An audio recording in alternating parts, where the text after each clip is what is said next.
So when talking about the course, you have several pieces really that make up the student work. You have the work that they do before they come to class, the work that they do during a typical lecture session, and then sort of the exam structure. That's a typical part.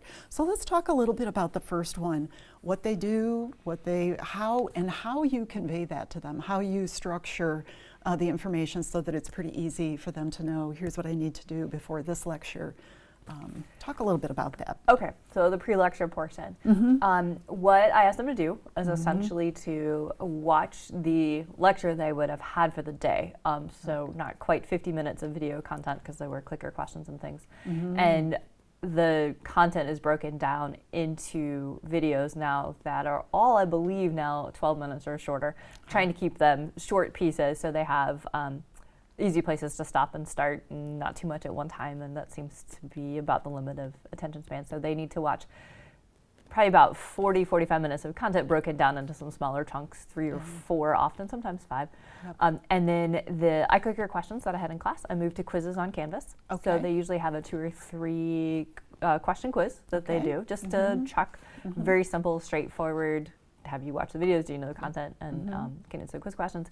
And then I've had them doing online homework as well. There was a homework component.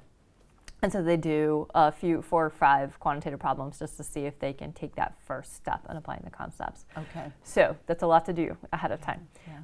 And how do I make it accessible for them so I know exactly what to do? I've used Canvas as the platform, and they have one page for each pre-lecture activity. And so it has a link to each of the videos, a link to the quiz, and then a link to the homework. And so before class, they just go down, you hit all the buttons and go from there. They do have a grade that they would see on the quizzes and on the homework, so they could always check to see that they've completed that with their grades in Canvas. But the videos, there's not any check on or any way to. And am I correct? Did you use Quizzes Next? Yes, I did. I used Quizzes Next. Any thoughts about that you want to share? The reason that I went with Quizzes Next is because I wanted to use the Quizzes Next like I used the iClickers in class, where they got a point just for doing the quiz. And they got a point for getting the correct answer. So there was that combination of you're putting in the effort, but you're also not just clicking a button to be done. You actually need to think about what the answer is. And that's why I used Quizzes Next, and it worked pretty seamlessly for me. Good.